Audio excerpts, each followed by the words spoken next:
అందరికీ నమస్కారం అండి. నిన్న స్వప్న ఇచ్చిన ప్రాధాన్యం గురించి చెప్పుకున్నాము. దాంట్లో అనగా అజ్ఞానమును తనను తాను తెలుసుకోకపోవటమే అజ్ఞానం అని చెప్పాడు. అజ్ఞానం అంటే తనను ఆత్మస్వరూపం అని తెలుసుకోవటమే జ్ఞానం అన్నమాట. కాబట్టి దానికి మనకు వేమన ఒక పద్యం చెప్తున్నారని, నేననగా మేలు కానని మానసమున నెరుగుకున్న మనుజులు కళ్యాణ్ స్వానుభవ సిద్ధి దొరకదు తానగు పరమాత్మ నెరుగ తరమా వేమా అంటున్నారు వేమన యోగ. నేననగా నేను కానని, ఈ శరీరం నేను కాదని మనస్సులో తెలుసుకోవాలి, మనస్సులో ఎరగాలి. ఎరగటువంటి చెప్పుకున్నాం కదా నిన్న, ఎరుక అంటే ఆత్మజ్ఞానం అని. అట్లా తెలుసుకోకపోతే మానుజులకెల్లా స్వానుభవ శుద్ధి దొరకదు. ఏదైతే ఉందో విజ్ఞాన అనుభవం అనేది అది దొరకదు. తానగు పరమాత్మ నెరుగ తరమా వేమ, తన పరమాత్మ స్వరూపం తెలుసుకోవటం తరమా ఎవరి తరం అవుతుంది? ఎవరి తరం కాదు, ఎవరిని వాళ్ళే ఉద్ధరించుకోవాలని చెప్పుకొస్తుంది.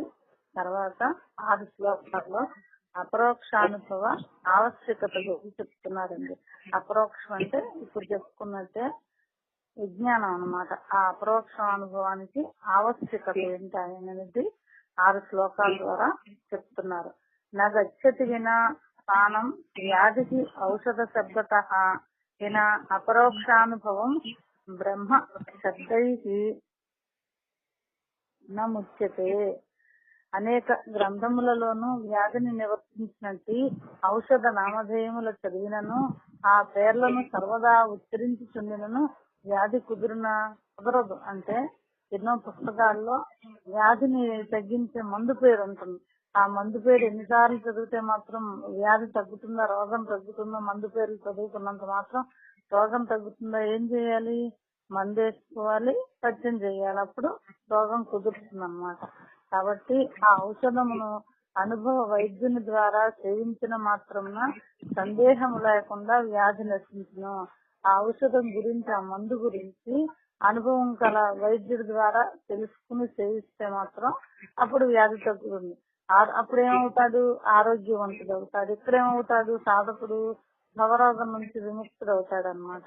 ఆ ప్రకారము దాని సత్యం జ్ఞానం అనంతం బ్రహ్మ సచ్చిదానంద రూప శివ ఇత్యాది బ్రహ్మ ప్రతిపాదక శబ్దముల ఉపనిషత్తుల్లో అనేక పర్యాయములను పఠించనను ఆ పదముల ఉచ్చారణ నెల్లప్పుడూ చేయుచుండెనను తన అజ్ఞాన నివృత్తి కలుగదు.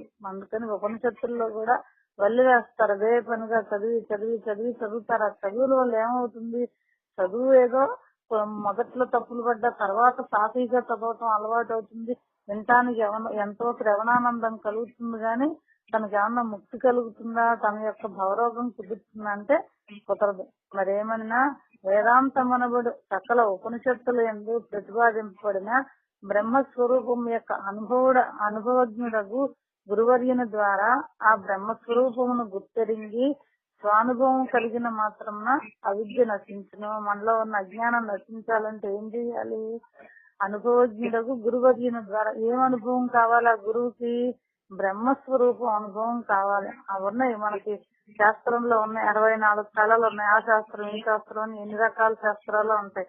కానీ బ్రహ్మస్వరూపానికి శాస్త్రం ఉందా? శాస్త్రం లేదు. శాస్త్రం ఉంది కానీ శాస్త్రం చెప్పగలదా? చెప్పలేదు. కాబట్టి అప్పుడు ఏం చేయాలి? బ్రహ్మస్వరూపం యొక్క అనుభవజ్ఞుడు ఎవరైతే అనుభవాన్ని పొందారో ఆ బ్రహ్మతత్వాన్ని గురించి, ఆ బ్రహ్మభావాన్ని గురించి ఆ గురువుని ద్వారా ఆ బ్రహ్మస్వరూపమును గుర్తెరగాలండి. గుర్తెరగాలి. ఎన్నిసార్లు చెప్పుకుంటున్నాం, గుర్తు ఎరగాలి. ఎరగాలంటే ఎరుక కలిగి ఉండాలి, ఆత్మజ్ఞానం కలిగి ఉంటే అప్పుడు స్వానుభవం కలిగినంత మాత్రమున అవిద్య నశించును. ఎవరికి స్వానుభవం కలుగుతుంది? స్వానుభవం గల గురువు దగ్గరికి వెళ్లి గురువుని సేవించి ఆ బ్రహ్మతత్వం యొక్క అనుభవాన్ని పొందిన గురువు దగ్గరికి వెళ్లి ఆ బ్రహ్మస్వరూపాన్ని గుర్తెరిగితే శిష్యుడి యొక్క అజ్ఞానం పటాపంచలు అవుతుంది. లేకపోతే ఇంకా ఏ మార్గం లేదని చెబుతోంది అనమాట వివేకమని మనకి. తాను నిస్సంశయంగా ముక్తుడగును. సంశయం లేదు. సంశయాత్మ వినస్తే అంటే ఇంకా అనుమానం లేదు. అనగా అపరోక్షానుభవ జ్ఞానము చేతనే ముక్తి లభించునని భావము. ఎప్పుడైతే తనకు అనుభవం కలుగుతుందో అప్పుడే విడిపెడిపోతాడు. తను అదే ముక్తి అని చెప్తున్నారు అనమాట. అకృత్వ దృష్టి విలయం అజ్ఞత్వ తత్వం ఆత్మన బాహ్య శబ్దై కుతః ముక్తి ముక్తి మాత్ర ఫలైకి రుణాం దృష్టినాశనము చేయకయు అనగా తనలో అనాత్మ వస్తువులు చొరనీయకయు ఆత్మభావనను దూరీకరింపకయు అనాత్మ భావనను దూరీకరింపకయు తన యథార్థ స్వరూపమును తెలుసుకొనకయు అనగా కేవలం స్వయం ప్రకాశమాన స్వరూపుడై ఒప్పుతున్న ఆ పరమాత్మయే తాను అను దృఢ జ్ఞానము లేకయు ముక్తి లభించదు. మరి ముక్తి లభించాలంటే ఏం చేయాలి? తనలోకి అనాత్మ వస్తువులను చొరనీయకూడదు. ఆత్మ వస్తువు కాకుండా మిగిలిన అన్ని కూడా అనాత్మ వస్తువులు. ఈ మనసు ఏం చేస్తుంది? శబ్దస్పరిశ రూపరస గంధాదుల ద్వారా మొత్తం అన్నిటినీ పోగు చేసి లోపలికి తీసుకెళ్లి చిత్తంలో కూర్చోబెడుతుంది. మరి వాటిని దూరీకరించాలి. వాటిని లోపలికి వెళ్ళనివ్వకుండా ఉండాలంటే ఏం చేయాలి? యథార్థ స్వరూపాన్ని తెలుసుకోవాలి. తెలుసుకుంటే అప్పుడే పరమాత్మ స్వరూపం మనకు అనుభూతి కలిగి ఎప్పుడు కూడా ఆత్మభావంలో ఉండటానికి అవకాశం ఉంటుందని చెబుతున్నారు అన్నమాట. ఎప్పుడును దృశ్యవాసనను తనలో ప్రవేశింపనీయక స్వస్వరూప స్థితిలో నుండి జ్ఞాని సర్వదా ముక్తుడు. ఎప్పుడు కూడా దృశ్యవాసనలు లోపలికి వెళ్ళనివ్వకూడదు. ఒకవేళ వచ్చినా వాటిని ఏం చేయాలి? బయటికే నెట్టివేసేయాలి. చిత్తంలో దాన్ని స్థాపించామంటే అదేం చేస్తుంది? మళ్ళీ మనకి ఏదో దాచుకుంటే డబ్బులు ఇంకోటి బంగారం మళ్ళీ గుర్తొచ్చి మనకు కనిపిస్తా ఉన్నట్టుగా ఏదైనా మంచి అయినా ఏదైనా సరే వాసన అంటే మనం దాచుకున్న పదార్థం ఎక్కడ దాచుకున్నాం? చిత్తంలో దాచుకున్నాం. అదేమవుతుంది? మళ్ళీ బయటకు వచ్చేస్తా ఉంటుంది. ఎప్పుడప్పుడు తనలోంచి తనకు బయటకు వచ్చి మనకి మనస్సును చెదిరేటట్టు చేస్తుంది. కాబట్టి ముందుగా అనాత్మ వస్తువుల్ని చేరనివ్వకూడదు. లోపలికి చేరనిస్తే అదేంటి మనం బాధ పెట్టి మన సాధనకు అడ్డం వస్తాయి అన్నమాట. అప్పుడు సాధకుడు ఏం చేయాలి? యుక్తాయుక్త విచక్షణ జ్ఞానంతో ఇది నాకు కావాలా, ఇది అవసరమా, నేను భగవద్భావంలో ఉన్నాను, ఈ విషయాలు ఉండాలి. కానీ మరి ఇది రాజయోగం, సంసారంలో ఉండాలి. ఉంటూ సంసారాన్ని మిథ్య చెయ్యాలంటే ఇది ఉపాయం. ఇది నాకు అవసరమా, నాకు ఎంతవరకు కావాలి కర్తవ్య కర్మ చెయ్యాలి కాబట్టి కావాలి. ఏ కర్తవ్య కర్మ చేస్తున్నాను, నాకేం కావాలి, ఎంతవరకు కావాలి? సాధకుడు రాజయోగం చేసే వాడికి తన యొక్క కుటుంబం పరిస్థితి గురించి తన వరకు తాను చూసుకుంటే చాలు. బయట ఎక్కర్లా. ఎందుకని? బయట కూడా సమాజం తనదే. కానీ ముందు తనలను తాను ఉద్ధరింపబడాలి. అంటే అనాత్మ వస్తువుల్ని తనలోకి రానివ్వకూడదు. ఒకవేళ కర్తవ్య కర్మలో వచ్చినా మరి అవన్నీ రాబట్టేగా అర్జునుడికి విషాదయోగం అని పెట్టారు భగవద్గీతలో. కాబట్టి దాన్ని ఏం చేయాలి అంటే విని వెనకుండా చూసి చూడకుండాను తలపు కూడా వచ్చిన ఆలోచన. మరి రాజయోగం కదా ఇది. అయినా సరే తలచినా సరే అప్పుడే వివేకం కావాలి. ఎప్పటికప్పుడు వివేకం ఎప్పుడు కూడా పుష్పం ఎట్టయితే వికసించి ఉందో తన మనస్సు అట్లా వికసించి ఉంటే ఏది కూడా లోపలికి రానివ్వదన్నమాట. త్వరనివ్వదు. ఏంటిది? తను ఎప్పుడే ఆత్మభావంలో ఉన్నాడు కదా. మనస్సు ఎప్పుడు ఉన్నప్పుడు ఏమవుతుంది అంటే విషయవాసనలకి తావు లేదు. తావు లేనప్పుడు ఎప్పుడు జ్ఞాని సర్వదా కూడా ముక్తుడేనని చెప్తున్నాడు. అట్లు కాక వాక్యముల నేను బ్రహ్మమను శబ్దములను అనేక సార్లు ఉచ్చరించినను తన అవిద్య నివృత్తి కాగలదు. ఎన్నిసార్లు ఉచ్చరించినా సరే నేను బ్రహ్మాన్ని తన యొక్క అజ్ఞానం పోదు. ఆ శబ్దములన్నీ ఉచ్చారణ మాత్రమే ఫలముగా కలవు. ఊరినే పలకటమే అంత తప్ప ఇంకేం ఫలితం లేదు. దానివల్ల వానిచే వేరే ప్రయోజనము లేదు. అది ఎటులనగా దీపము, ప్రదీపము, బ్రహ్మాండ దీపము, అటులనే ప్రచండ భాస్కరుడు ఇలాంటి శబ్దములచే ప్రపంచమంతయు ఆవరించిన వస్తుతత్వము తెలియని అంధకారం అడంగున. ఎన్నిసార్లు మనం దీపం అంటే మాత్రం వెలుతురు వస్తుందా? దీపాన్ని తీసుకొస్తే వెలుతురు వస్తుంది. దీపం తీసుకురాకుండా దీపంతో నామస్మరణ చేస్తే ఏం జరుగుతుంది? ఏమి ఉండదు. ఊరికనే మన యొక్క శక్తి కూడా వృధా అయిపోతుంది అన్నమాట. అటులనే ఆత్మ పరమాత్మ నిష్కళంక నిర్వికార శుద్ధ బుద్ధ స్వరూప పరబ్రహ్మను శబ్దములచే తనను ఆవరించి తన స్వరూపమును గోచరింపనియని అజ్ఞానము తొలగున. ఆత్మ పరమాత్మని మనం చెప్పుకుంటా ఉంటే అజ్ఞానం పోతుందా? తొలగదు. ఇకను దీపమును వెలిగించగానే భాస్కరుడు ఉదయించగానే స్వరూప సత్తా లేని ఆ చీకటి ఎక్కడికో జనుచున్నది. దానికి అసలు స్వరూప సత్తా లేదు. చీకటికి తనకు తానుగా వెలగలేదు. సూర్యుడైతే తనకు తానుగా వస్తాడు కానీ చీకటి ఉంది. సూర్యుడు వెళ్ళిపోగానే చీకటి వచ్చేస్తుంది. కానీ దానికి స్వరూప సత్తా లేని ఆ చీకటి ఎక్కడికో జనుచున్నది, ఎక్కడికో వెళ్ళిపోతుంది. ఆ ప్రకారముగానే తనలో జ్ఞానమును దీపము వెలుగగా ఆ శుద్ధ బ్రహ్మమే తానని విజ్ఞానైక కేవల స్వయం ప్రబోధమును ఉదయాస్తమయములు లేని ప్రజ్వల భాస్కరుడు ప్రకాశించుచుండగానే తను ఆక్రమించి ఉన్న అనాద్య అవిద్యా తమస్సు దగ్గర చేరక పరిగెడుచున్నది. ఎప్పుడైతే తను ఆత్మస్వరూపుణ్ణని తెలుసుకుంటే ఆ శుద్ధ బ్రహ్మమే తానని విజ్ఞానం అంటే అనుభవం ద్వారా తెలుసుకుంటే ఉదయము అస్తమయం లేదు ఆ ప్రజ్వల భాస్కరుడికి. మనకి కనిపించే భాస్కరుడికి ఉదయాస్తమయాలు ఉన్నాయి కానీ ఆత్మతత్వంతో ఉన్న ఆ భాస్కరుడికి ఏది లేదు కాబట్టి అది ప్రకాశిస్తోంది. అప్పుడేం జరుగుతుంది? అది ప్రకాశించగానే అనాది అవిద్య, అనాది అంటే ఎప్పుడో పుట్టిన దగ్గర నుంచి వచ్చిన తమస్సు ఏదైతే ఉందో అజ్ఞానం దగ్గర జరగ పరిగెడుతుంది, వేట పోతుంది అనగా నశించినని భావము. దీన్నే జ్ఞానాగ్ని దగ్గర కర్మాణం అన్నాడండి గీతలో. ఎన్నటికైనను స్వానుభవ విజ్ఞానైక బోధ లేనిదే తాను ముక్తుడు కాజాలడు. పక్క వాళ్ళకుంటే తనకెట్లా నేను చెప్పుకున్నట్టుగా పక్కవాడు తింటే తన ఆకలి ఎట్లయితే తీరదో ఇక్కడ కూడా స్వానుభవ విజ్ఞానం కలగందే తనకి ఆ ముక్తి కాజాలడు అనమాట. కాబట్టి ఎవరికి వాళ్లే సాధన చేసుకుని ఆ బ్రహ్మతత్వాన్ని అనుభూతి పొందాలన్నమాట. అకృత్వ శత్రు సంహారం అగత్వ అఖిల భూశ్రియం రాజా అహం ఇది శబ్దాత్ నో రాజా భవితుం అర్హతి. శత్రువులను సంహరింపక సకల సామ్రాజ్యాభిషిక్తుడు కాక తాను రాజు అని దిక్కులకు చాటించనను రాజు కాగలడు. ఎందుకని తన శత్రువులనేమో సంహరించలా, రాజ్యానికి అభిషేకం పట్టాభిషేకం పొందలా తను. మరి రాజు ఎట్లా అవుతాడు? నేను రాజు అంటే అవుతాడా?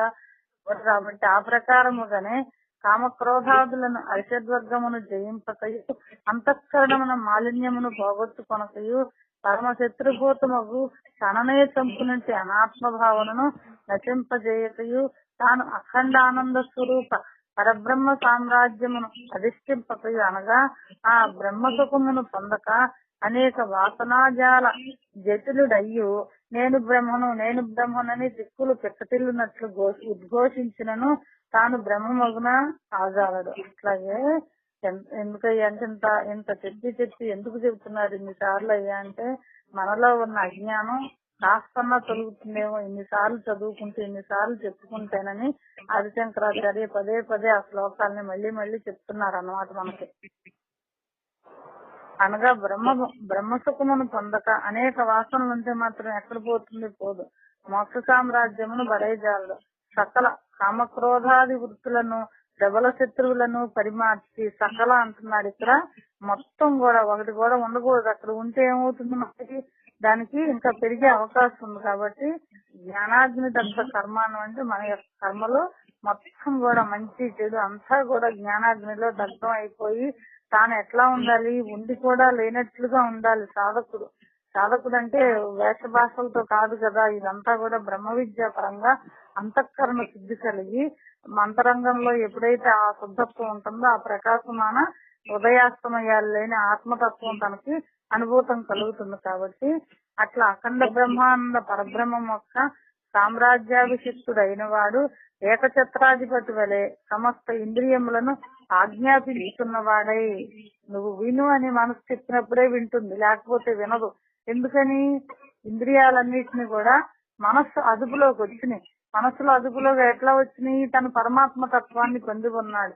అది అర్జునుడి యొక్క గుర్రాలు ఎందుకు వెళ్ళట్లేదు అటు ఇటు? పరమాత్మను అది పెట్టుకున్నాడు సారథిగా. పెట్టుకుని ఏం చేస్తాడు? ఎంతసేపు ఆ గుర్రాల యొక్క కళ్యాణాలను లాగుతూ ఉంటాడు తన చేతితో. తను ఎట్లా ఉన్నాడు? రధికుడేమో పరమాత్మ, వెనకాల కూర్చున్నదేమో అర్జునుడు. ఎందుకని? హాయిగా ఉన్నాడు, నాకేం బాగుంది అని ఆయన చూసుకుంటాడులే మంచి చెడులు అని చెప్పి. మరి తను ఎట్లా ఉన్నాడు? తను యుద్ధం చేశాడా చేయలేదా? చేశాడు. తను కూడా యుద్ధం చేశాడు. కృష్ణుడు ఎట్లా అయితే చెప్పాడో అట్లా చేశాడు. ముందు ఏమన్నాడు? అమ్మో నా వాళ్ళు ఈ వాళ్ళు నేను చంపను అది ఇదని చెబితే, కాదయ్యా ఆత్మ చచ్చేది కాదు, వాళ్ళందరూ కూడా ఎప్పుడో నాతో చెంపబడ్డి ఉన్నారని చెప్పాక అప్పుడు తనకు మనసు కుదిరి కలిగి నేను శిష్యుణ్ణి నీకు శరణాగతుని అన్నాక 7వ శ్లోకంలో అప్పటి నుంచి అసలు గీత మొదలవుతుందండి. కాబట్టి ఇక్కడ కూడా ఏం చెప్తున్నాడు? ఏకఛత్రాధిపతి వెళ్ళే సమస్త ఇంద్రియములను ఆజ్ఞాపించుతున్నవాడే ఇంద్రియాలని తన ఆజ్ఞాపిస్తాడు. అక్కడ మనకు ఒక గుర్తు కోసం అర్జునుడు కృష్ణుడు ఒక రథము గుర్రాలు ఇవన్నీ కూడా మనకు చూపించదు. దాంట్లో ఇక్కడ ఏం చేస్తాడు సాధకుడు, తనే అర్జునుడు, తనే కృష్ణుడు, తన దగ్గరే గుర్రాలు ఉన్నాయి, తనే ఆ పగ్గాలను కట్టుకోవాలని తనకు తానే చేసుకోవాలన్నమాట. అందుకని సమస్త ఇంద్రియములను ఆజ్ఞాపించుతున్న వాడే అటు కర్మేంద్రియాలని జ్ఞానేంద్రియాలని అన్నిటినీ కూడా ఈ మనస్సుతోనే బుద్ధితో స్థిరం చేసి ఆ కళ్ళని లాక్కోవాలి, ఎప్పటికప్పుడుకి లాగాలన్నమాట. ఎట్లా లాగుతాం, ఇక్కడ ఏమన్నా తాళ్ళు ఉన్నాయా లాగటానికి? సాధకుడికి లేదు. మనస్సుతో విచారించినప్పుడు ఆ మనస్సే నీకు చెబుతుంది, ఇది నాకు అక్కర్లేదు, ఇది నాకు సంబంధమా, ఇది ఎంతవరకు కావాలి, నా కర్తవ్య కర్మలో నేను రాజయోగంలో ఉన్నాను, నాకు సమాజం కావాలి, ఇల్లు కావాలి, నన్ను నేను తెలుసుకుని ఉద్ధరింపబడాలి. మరి ఇవన్నీ అడ్డం వస్తాయి అంటే వస్తాయి. వచ్చినా ఈ యొక్క బలం ఎప్పుడైతే దైవశక్తి బలం ఉందో ఇవి నన్నేమి చేయలేదు. ఎందుకంటే ఇది ఒక పరీక్ష. ప్రతి సాధకుడికి కూడా పరీక్ష లేనిదే ముందుకు వెళ్ళలేదండి. కాబట్టి అట్లా ఆజ్ఞాపిస్తాడు ఇంద్రియాలని. ఇక నిరవధిక బ్రహ్మానంద పరబ్రహ్మమే తానగుతున్నాడు. అట్లా ఆజ్ఞాపించగలిగినప్పుడు నిరవధికం అంటే ఇక దానికి అంతు లేకుండా ఆ పరబ్రహ్మ తత్వమే తానవుతున్నాడు అనమాట. అవధి లేదు ఇక దానికి. అట్టివాడే బ్రహ్మ విధాది పదములతో వ్యవహరింపబడుతున్నాడు. అట్లా ఎవరైతే ఉంటాడో వాడే బ్రహ్మది, ఆ బ్రహ్మవిత్తు, బ్రహ్మ విద్యాధికారి ఇవన్నీ అంటాం కదా మనం. అలాంటి పదాలతో వ్యవహరింపబడుతున్నాడు. కొందరు రాజులు వేషభాషాదులచే తాము రాజులమని చెప్పుకొంటూ అమాయక ప్రజలను మోసగింపవచ్చును. రణరంగమున శత్రు సమ్మర్దము కలిగినప్పుడు వాని రాజరికము బయటపడును. గొప్పగా రాజు బట్టలు వేసేసుకుని కత్తి అవన్నీ పుచ్చుకుని గుర్రం వేసి కూర్చుంటే రాజు నేను రాజును అని చెప్పుకుంటే అతను ఎప్పుడు అతని సమర్థత ఎప్పుడు బయటపడుతుంది? యుద్ధం చేసినప్పుడు బయటపడుతుంది రణరంగంలో. ఆ తీరునని మేము బ్రహ్మము అని చెప్పుకొనుచు అద్వైత తత్వమును వాక్ చాతుర్యముచే బోధించుతూ కొందరి భక్తులను సాధువులను వంచవచ్చును. అయితే పరీక్షా కాలము వచ్చినప్పుడు వీరలు బ్రహ్మజ్ఞానులగుదురా సారాను విమర్శ వచ్చినప్పుడు వారి అజ్ఞానము కామక్రోధ వారి ఆ జ్ఞానము కామక్రోధాదులను శత్రువులచే తిరస్కరింపబడుటయు వారి అజ్ఞానం లోపల ఉంది కదా. అప్పుడు ఏం జరుగుతుంది? కామక్రోధాదులన్నీ బయటపడతాయి. వాళ్ళకి బయటపడితే ఏమవుతుంది? ఆ పరమాత్మ తత్వం వాళ్ళ దగ్గర లేదు కాబట్టి అవన్నీ ఆ శత్రువులకే తిరస్కరింపబడుటయు ఇవి మున్నగుణ అర్థంలో బయటపడుతున్నవి, అనర్థాలు బయటపడుతున్నాయి. ఎందుకని? వీడు బయటకి గొప్పలు చెప్పుకుంటున్నాడు గాని లోపల ఏమీ మార్చలేదు. వాడికి అనుభవం కలవాలి. కాన స్వానుభవం తప్పక సంపాదింపగలను. ఎప్పుడైతే ఆ స్వానుభవాన్ని తప్పకుండా సంపాదించుకోవాలన్నమాట. దీనికి మనకి ఒక వేమన యోగ 18 తెలియజేస్తున్నారమ్మా. మోసమునను తనకు మొదట ముఖ్యత హాని, మోసమునను తనదు మురువు తప్పు, మోసమునను తనదు మోక్షము తప్పురా విశ్వదాభిరామ వినురవేమ.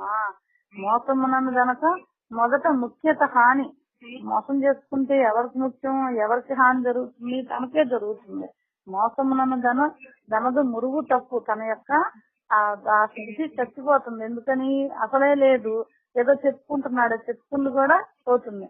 మోసమునను తనకు మోక్షము తప్పురా విశ్వదాభిరామ వినురవేమ. తన యొక్క తాను మోసం చేసుకుంటే తన యొక్క మోక్షం కూడా చచ్చిపోతుంది. కాబట్టి ఏమవుతుంది? మానవ జన్మ ఎత్తినందుకు చేసినవన్నీ కూడా నిష్ప్రయోజనం అయిపోయి ఉపయోగం లేకుండా అయిపోతాయి అన్నమాట. దాంభికం అంటారు దీన్ని. కాబట్టి అట్లా కాకుండా గురువు దగ్గరకు వెళ్ళి శరణ వేడి తెలుసుకుంటే ఆ బ్రహ్మ జ్ఞానం కలుగుతుందని చెప్తున్నారు. ఆప్తభుక్తిం ఖననం తథా ఉపరి శిలాద్యుత్కర్షణం స్వీకృతిం విక్షేప సమపేక్షతే నహి బహిః శబ్దైః తు నిర్గచ్చతి. ఇకను అతి బ్రహ్మ ప్రాప్తికై ముఖ్యమగు సాధనములను దృష్టాంతపూర్వకంగా నిరూపించుతున్నారు. మొదట తాను భూమిలో ధనమున్నదని తెలుసుకొనవలెను. అది మొట్టమొదట భూమిలో ధనం ఉన్నదని తెలుసుకోవాలి. ఇక్కడేంటి? మన శరీరం అనే భూమిలో జ్ఞానధనం ఉందనే తెలుసుకోవాలి సాధకుడు. తరువాత అతడు నిశ్చయమునకై పరమాత్ముడగు శాస్త్రజ్ఞ వాక్యమును నమ్ముతున్నాడు. మరి తను అనుకున్నాడు కదా, నిజంగా ఉందా లేదా అనేది ఉన్నదని తెలిసిన వాళ్ళ దగ్గరికి వెళ్ళి నమ్ముతున్నాడు. ఎవరా తెలిసిన వాళ్ళు? శాస్త్రజ్ఞుని వాక్యం నమ్ముతున్నాడు, పుస్తకంలో రాసిందో ఏదో. తరువాత భూమిని త్రవ్వుట, అడ్డములకు రాళ్లు మొదలగు వానిని తీసివేయుట, అట్టి ప్రయత్నములతో అట్టి నిక్షేపమును గ్రహించుతున్నాడు. నిక్షేపం అంటే ఏంటి అంటే ఉన్నది చూస్తున్నాడు. నిధి నిక్షేపాలు అంటారు కదా, నిధి అంటే ఉన్నది, ఏముంది భూమిలో ధనం ఉన్నదని తెలుసుకున్నాడు. తర్వాత ఏం చేశాడు, ఆ నిశ్చయ ప్రాప్తికై శాస్త్రజ్ఞుని వాక్యము నమ్ముతున్నాడు. గురువు తెలిసింది, గురువు చెప్పింది శాస్త్రంలో ఉంది నమ్ముతున్నాడు. ఏం చేస్తున్నాడు, తర్వాత అట్టి ప్రయత్నంతో అట్టి నిక్షేపమును గ్రహించుతున్నాడు, చూస్తున్నాడు, తనకు తానుగా చూస్తున్నాడు. కానా నిధి కావాలనన్న అన్ని సాధనములను అపేక్షించుతున్నది, అన్నిటినీ కూడా ఉపేక్షిస్తుంది, అన్నిటినీ కూడా తనకు తానుగా తెలుసుకోమంటుంది. నిధి నాకు కావాలను, అది తరుగనిది. ఇలాంటి వాక్యములతో నిధి లభింపనేరదు. నిధి నాకు కావాలి, అది తరగంది, ఈ బ్రహ్మతత్వం అంతటా ఉంది, అన్ని ఉన్నాయని వేదాంత వాక్యాలు చెప్పుకున్న వల్ల నిధి లభించదు, బ్రహ్మతత్వం లభించదు. అలాగే తాను పరబ్రహ్మను అని గుర్తిరంగవలయనని ఆస్తిక్య బుద్ధి మొదట తనకు కలుగవలేను. ఆస్తిక్య బుద్ధి అంటే ఉన్నది. ఆస్తిక్యం అంటే ఆస్తికుడు నాస్తికుడు అంటారు కదా. నాస్తికుడు అంటే లేదు అనేవాడు, ఆస్తికుడు అంటే ఉన్నది అనేవాడు. ఏమున్నది అనేది బుద్ధి ముందు కలగాలి సాధకుడికి, తనకు కలుగవలేను. నిధి నపేక్షించేవాడు ఆప్తిని వాక్యము ప్రమాణీకరించినట్లు నిధి కావాలనుకునేవాడు ఏం చెయ్యాలి, ఆ ఆప్తిని వాక్యం అంటే తనకు ఎవరైతే చెప్తారో అది ప్రమాణీకరించినట్లా బ్రహ్మవేత్త యొక్క ఉపదేశమును మిగుల విశ్వసింపబలేను. నీకు ఏదైతే గురువు చెప్పాడో ఆ వాక్యాన్ని మిగుల విశ్వసించాలి. ముందు నీకు విశ్వాసం కలగాలి దాని మీద. గురుపదేశము లేనిదే బ్రహ్మతత్వము గుర్తెరుగుట కడు దుస్సాధ్యము, అసలు సాధ్యమే కాదు గురుపదేశం లేనిదే. కాబట్టి బ్రహ్మ విధుని ద్వారా శ్రవణము చేసిన దానిని మననము చేయవలను. ఎవరైతే ఆ బ్రహ్మజ్ఞానం ఉంటాడో, బ్రహ్మ విధుడు ఉంటాడో వాళ్ళ దగ్గర ముందు వినాలి. వాళ్ళు చెప్పింది ఏది చెప్పితే అది విని విశ్వసించాలి. తర్వాత ఏం చేయాలి, మననం చేయాలి. ఏం జరుగుతుంది, మననం చేస్తే దాంట్లో ఉన్న సారం ఏదో తనకు అనుభవం కలుగుతుంది.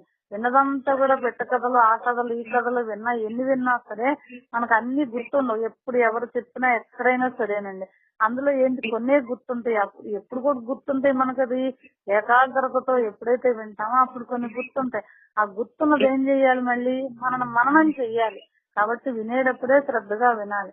అనగా మనస్సును దృఢపరుచుకొని అవిచ్ఛిన్న ధారగా ఆ సద్వస్తువును చింతించుతుండవలేను. అవిచ్ఛిన్న ధారగా అంటే తైలధార వలె. మన ఒక గ్లాస్ లోంచి నీళ్లు పైనుంచి కిందకు పోస్తే ఏమవుతుంది, కదిలిపోతూ ఉంటాయి, నీళ్లు చిట్లిపోతూ ఉంటాయి. కానీ నూనె పోసాం అనుకోండి, తైలధార వల్ల పైనుంచి కిందకి పోస్తే అది ధార చెట్లదు. ఎందుకని, అవిచ్ఛిన్న ధార అన్నమాట. దాన్ని తైలధార ఎట్లయితే ఉంటుందో అట్లా సాధన చేయమంటాడంటే మధ్యలో ఏమీ కూడా ఆటంకాలు రాకుండా ఉండేటట్టుగా చూసుకోమంటాడు ఆ సద్వస్తువు కోసం. తదుపరి ధ్యానము చేయవలను. ఆ సద్వస్తువును ఎప్పుడైతే చింతించుతూ తర్వాత ధ్యానం చేయాలి. అనగా చింతింపబడు పరబ్రహ్మ వస్తువుతో అభేదమును పొందవలేను. ఇది చాలా ముఖ్యమైనది. అభేదం అంటే భేదం లేకుండా తైలధార ఎట్లా ఉందో అట్లా చింతించబడు ఆ పరబ్రహ్మముతో అభేదమును పొందవలేను. ఆ సద్వస్తువే తానని భావించి తదాకారత నొందవలేను. ఆ సద్వస్తువునే తానను భావించి తను అలా అనుకుంటే అయిపోతామా, అవ్వము. కానీ ఆ వస్తువు గురించి గురువు చెప్పిన వాక్యము, శాస్త్రం చెప్పింది, దాన్ని తను బాగా విచారణ చెయ్యాలి. విచారణ చేస్తే ఏమవుతుంది, అదే తానవుతాడు. ఎందుకయ్యా అంటే విచారణలోనే మొత్తం పోతుంది అన్నమాట. ఏం పోతుంది, తన యొక్క చిత్తవృత్తులు గాని, ఈ గుణాలు గాని, ఈ అర్షద్వర్గాలు ఇవన్నీ కూడా కాదు, ఇది ఆత్మస్వరూపం అని తనకు తానుగా అనుభూతి కలుగుతుంది అనమాట. ఎన్నటికైనాను సాధనములు లేక సాధ్యము లభించినా కనుక ముఖ్యుడు కాగోరు వానికి శ్రవణ మననాదులు అత్యావశ్యకములు. అందుకని వినండి టీవీ చూడండి అని చెప్పేది ఎందుకయ్యా అంటే ముందు వినాలి.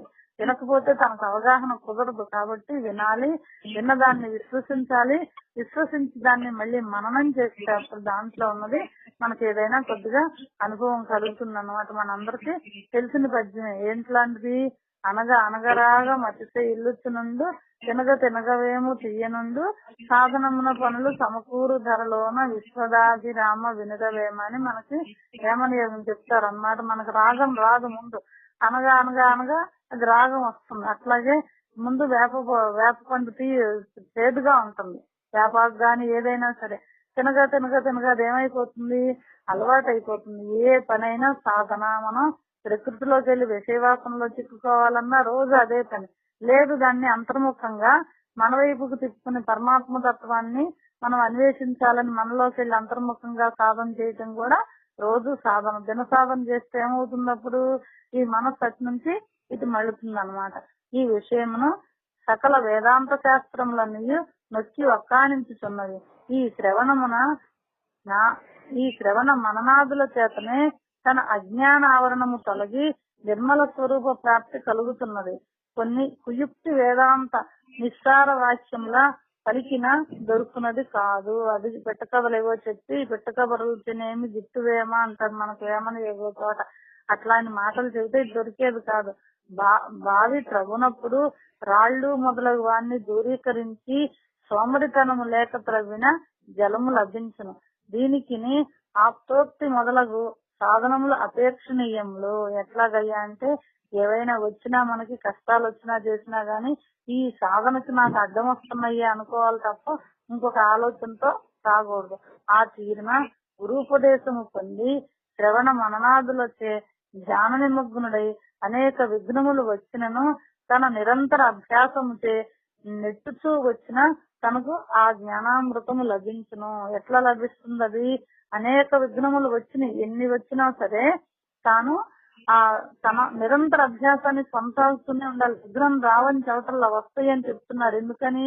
మనం చెప్పుకున్నాం. మనం చాకి కోకలుతికి చీకాకు పడవేసి మైల తీసిలేస్తా మరిచినట్లు బుద్ధి చెప్పువాడు బుద్ధిన మేలయ్యా విశ్వదాభిరామ వినురవేమ అని.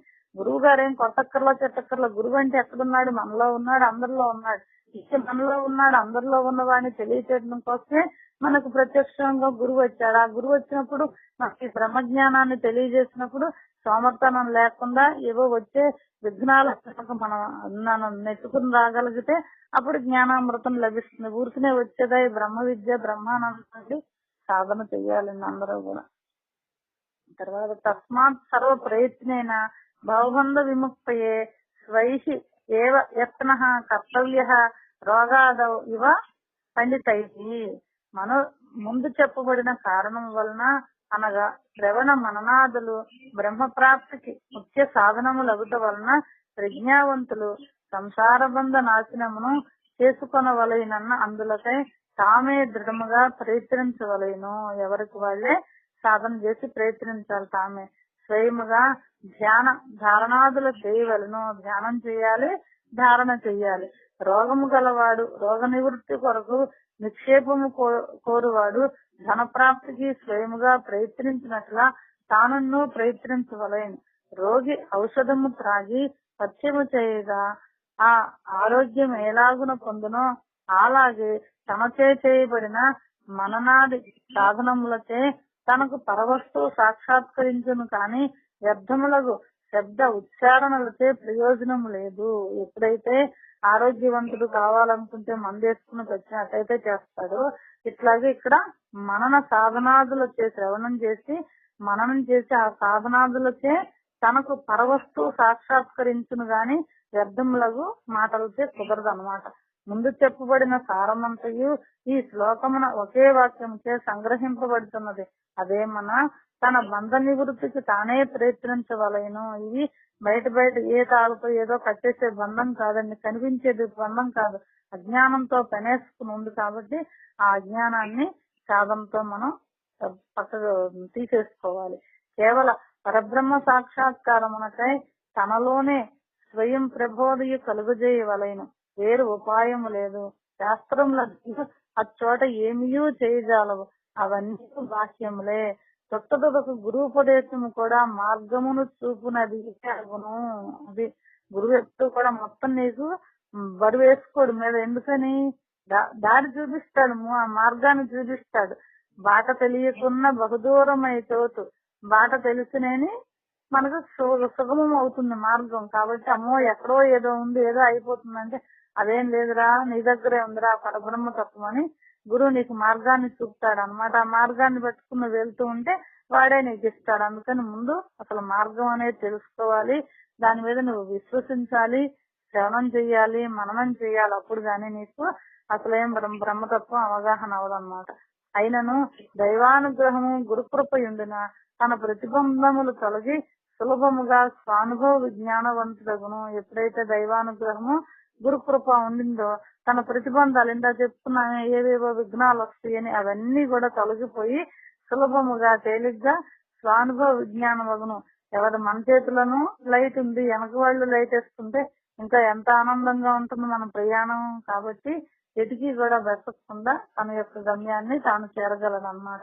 దీనికి మనకు వేమనీయుడు కూడా ఒక పద్యం ద్వారా తెలియజేస్తున్నారండి.